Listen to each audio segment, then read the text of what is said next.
Welcome everyone, my name is Chris and this is a free lesson on the YouTube channel Learn British English Free.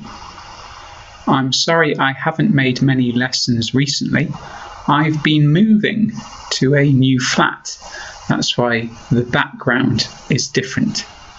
But I want to make some more lessons in the future, so please subscribe and keep coming back to see them. In this lesson, I want to read a poem.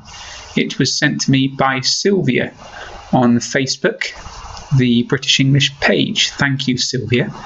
It's called She Walks in Beauty by Lord Byron. There is one word in particular that might be new. It is gaudy. Gaudy,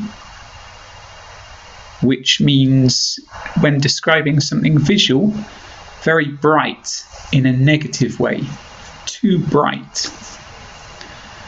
Please read with me. You can see captions or subtitles. She Walks in Beauty by Lord Byron.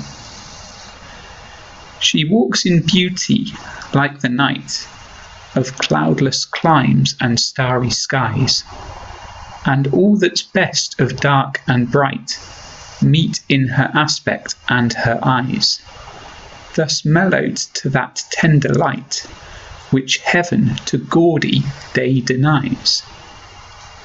One shade the more, one ray the less, had half impaired the nameless grace, which waves in every raven tress, or softly lightens o'er her face, where thoughts serenely sweet express how pure, how dear their dwelling place. And on that cheek, and o'er that brow, so soft, so calm, yet eloquent, the smiles that win, the tints that glow, but tell of days in goodness spent, a mind at peace with all below, a heart whose love is innocent. She Walks in Beauty by Lord Byron, read by Chris, that's me, on Learn British English Free on YouTube. Thank you, Sylvia, on Facebook for sending me this. Thank you to everyone for watching. Please contact me for more lessons or private lessons if you'd like some. Bye. See you next time.